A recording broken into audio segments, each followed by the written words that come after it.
Hello, welcome back to the channel. Alrighty, well we've all seen this bowl before. This is the third time that you've seen this piece of wood on the channel.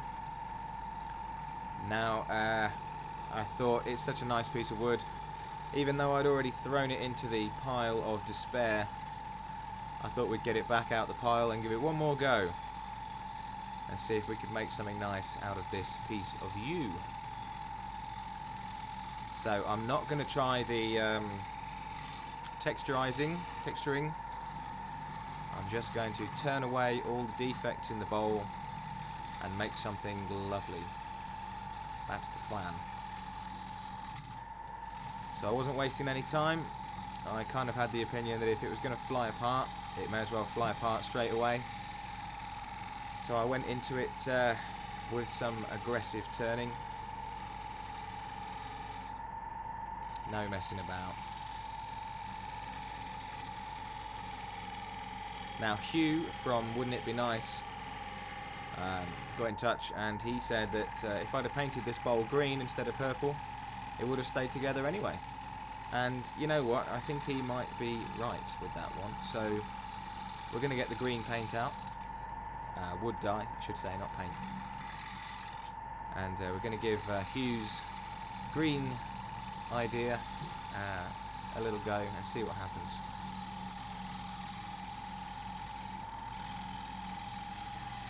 So straight in at 1400 RPM, no messing around.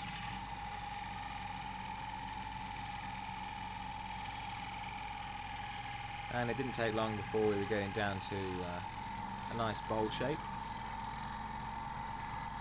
Now at this point there is still the original crack from when this was a lampshade. You might remember it flew off and nearly ripped itself off the lathe. So what I'm doing now is just getting rid of all that rubbish on the bottom where it cracked before, down to decent wood, and then we're going to put a new mortise in the bottom, and then we're going to have to address the big crack in the side.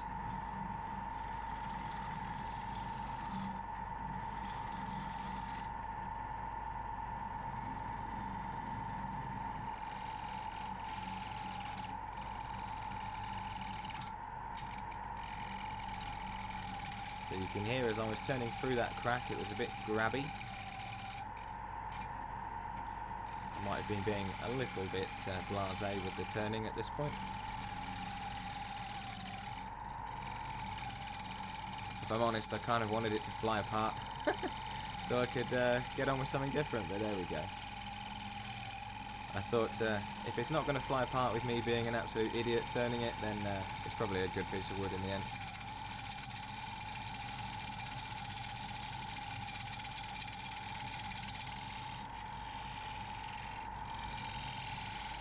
So there we go, that's rough turned. And now it's just a couple of finishing passes. That's not a finishing pass, is it, Will? I think it might have started out as a finishing pass.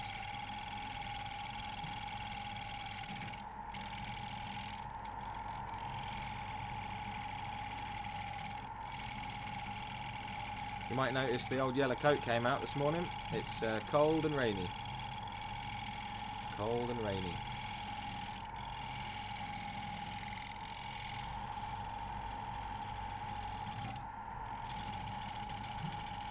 Now that crack must have been bigger than I thought it was. We're still chasing the crack by the looks of it.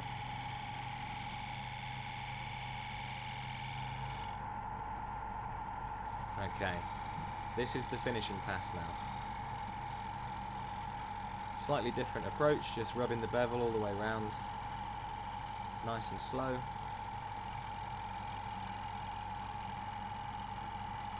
Getting a nice collection of shavings.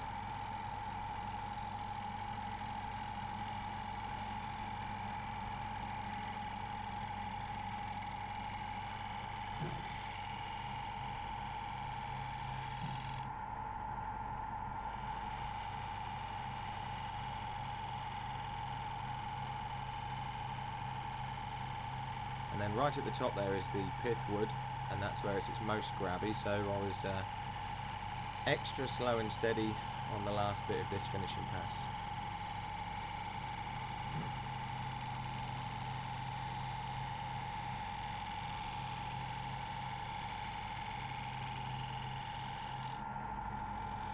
So it's a bit of a pudding bowl shape at the moment, and I decided I didn't like that, so I'm going to put some little scallops in it, which you've seen me do before a couple of times.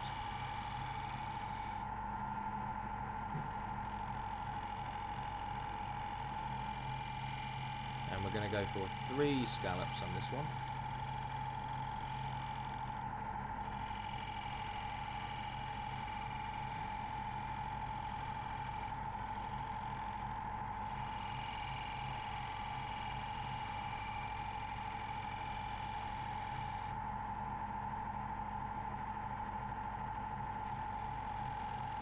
So I was doing them with 2 push cuts and a pull cut.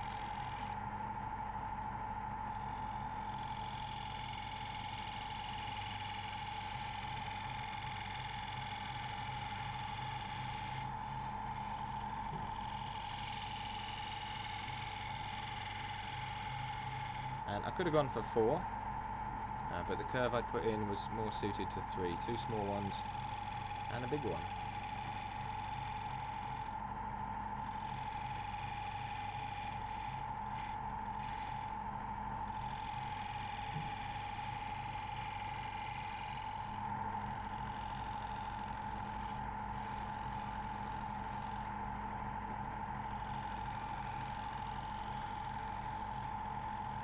Just one long finishing pull cut, bit of shear scraping around the outside of the bowl, and we will be, after we've put the mortise in of course,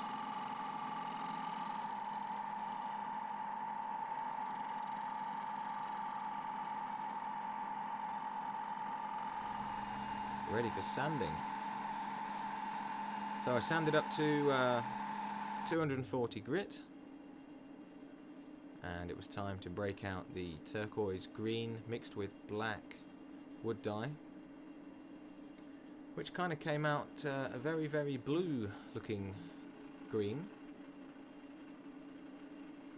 I'll let you make your minds up when you see the finished product whether you think it's actually blue or green. I know what I think it is.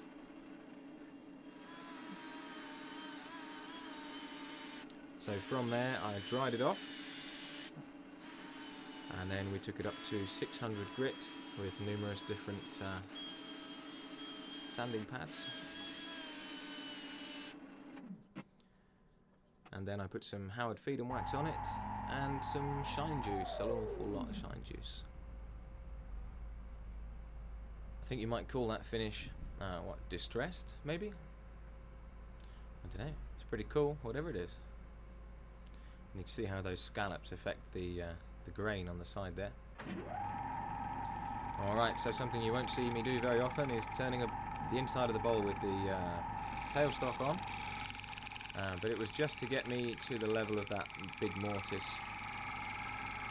I really didn't want it to fly off at this point for the 3rd time. That would have cost me my sanity, I think.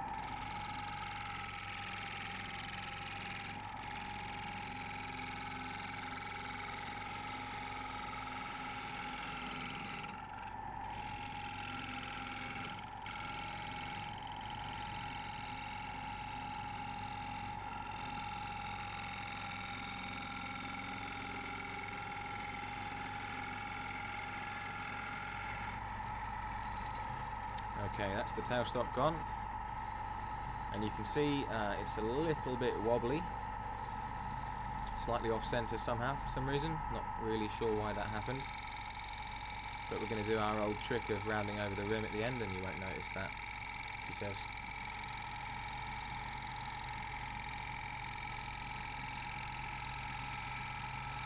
So I was just taking my time with the hollowing.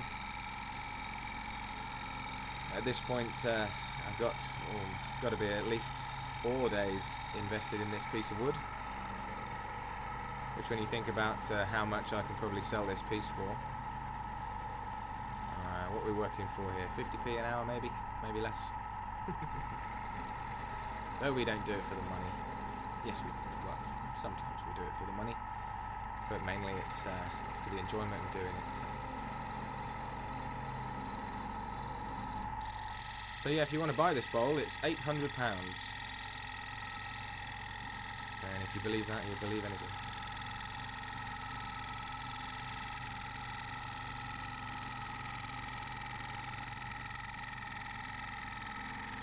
So what I was doing with the hollowing is making like a mini bowl in the centre, and then transitioning down from the rim to that bowl. And that just means I'm not having to do the awkward on the flat transition with the 40-40 grind. I've not really tried this method before, but it seemed to work today.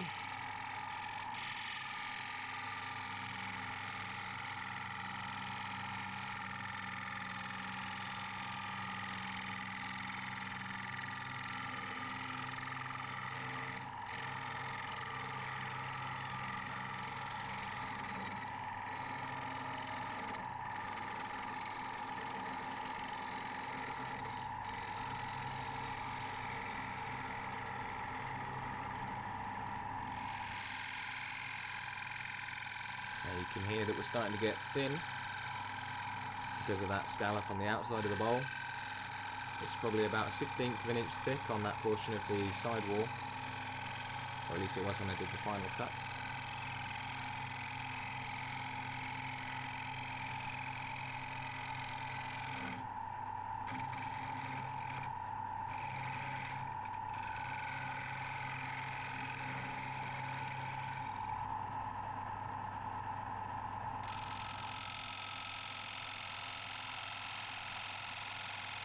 We're just taking the side of the rim down to about 1/16 of an inch. Maybe an 1/8 of an inch, let's be honest.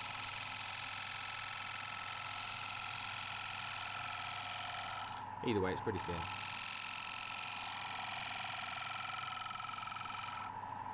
And then all that was left to do was sand up from 120 I started with, all the way to 800 grit on the inside. No colour on the inside of this piece. Just let the U speak for itself. And I put some Howard feed and wax on and some shine juice.